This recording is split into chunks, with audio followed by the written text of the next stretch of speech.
The unfortunate incident that led to the abduction of these children took place on the 7th of March 2024. And as a result of the combined efforts being coordinated from the strategic level of all the security and law enforcement agencies working together in synergy, led to the safe return of these children we are having here today. Previously, we were inundated with figures that range above 200 as being reported in some media as the figure that was being abducted.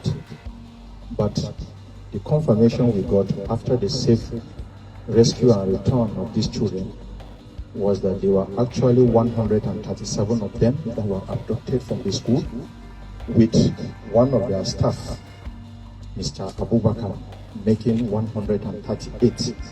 This figure comprised of 76 of the female students and 61 of the male, who are seated right here now. Nigerians woke up to great news Sunday morning that the 137 school children between the ages of 8 and 15 abducted from a primary and secondary school in Kaduna State on March 7th have regained their freedom. The state governor, Uba Sani, disclosed via his X page. The governor thanked President Bola Tinubu for ensuring that the children were released unharmed. He also thanked the National Security Advisor, Malam Nuhu Ribadu, for coordinating the strategies and operations of security agencies, which resulted in the freedom of the children.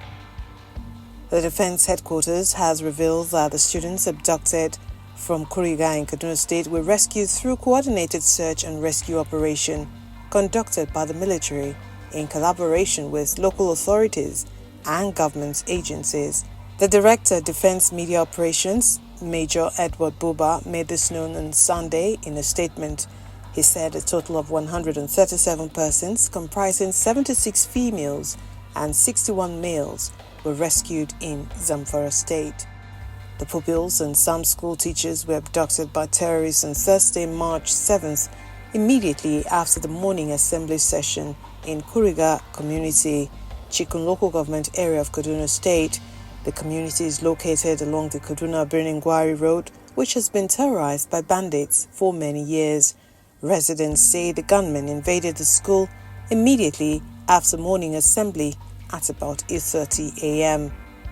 10 years after Boko Haram abducted 276 students from a girls' school in Chibok, a slew of abductions have occurred since, revealing the complete failure of the federal government.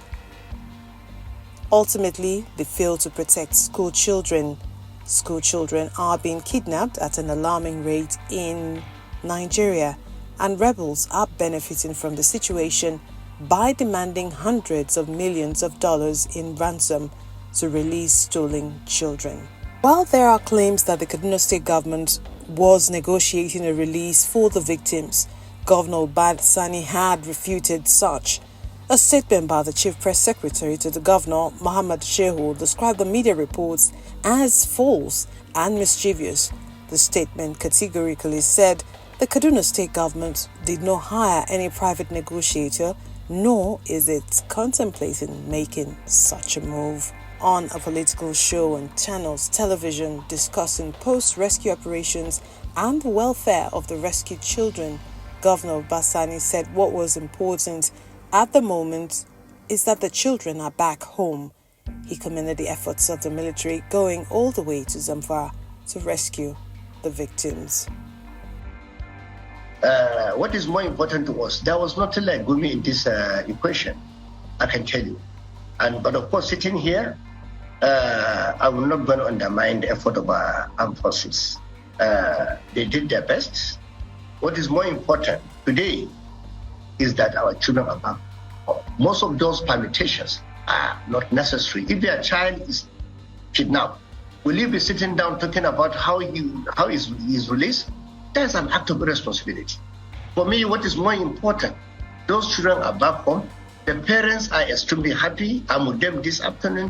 What is more important to them, they want to reunite with their own children. Nigerians, of course, are not satisfied with his responses, and everyone is curious Even though they are happy that the children are back home, they are very curious and want answers to these questions. Who are the culprits? How did the rescue team recover the children safely without a gun battle with the kidnappers? Was any ransom paid? Kidnap for ransom in Nigeria has been a highly rewarding business, even though paying a ransom to free someone is illegal in Nigeria. Parents and family members of victims are often helpless and forced to pay up. In 2020, more than 300 boys from their boarding school in the town of Kankara in northwestern Kaduna State. The boys were released after 6 days, but the government denied any ransom was paid. At least $18.34 million was said to have been paid to the kidnappers as ransom, mostly by families and the government. This is according to a report by SB Morgan, the SBM Intelligence, a Lagos-based political risk analysis firm. More recently, 5 sisters were abducted in the Buhari Area Council of the FCT, and their father reportedly paid $68,000. Bulama Bukarti, a senior conflict analyst at the Tony Blair Institute for Global Change, says Nigeria needs to work with its neighbors, especially with Niger, Cameroon, Chad, even though this alone will not help Nigeria defeat banditry and terrorism. Bukarti emphatically said the Nigerian government needs to be willing to bring perpetrators to justice. We have never seen a gang leader arrested and prosecuted. It is lucrative and more people will join and impunity will increase. Group Captain Sadiq Shehu, a security expert on a political show on Arise Television, said going forward, both the federal and state governments should have a comprehensive plan.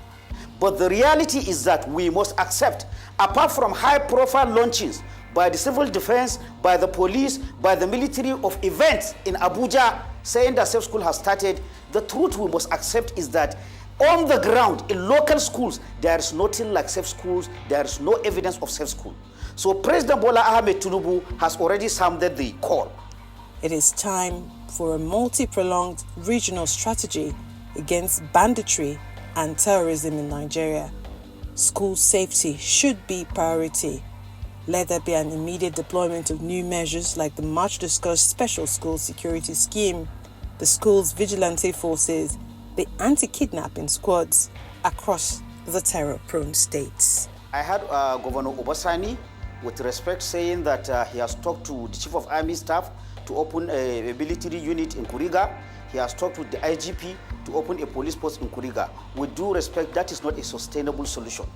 Because if I would ask, how many schools do you have in Kaduna State? Are you going to open military units and police units all over?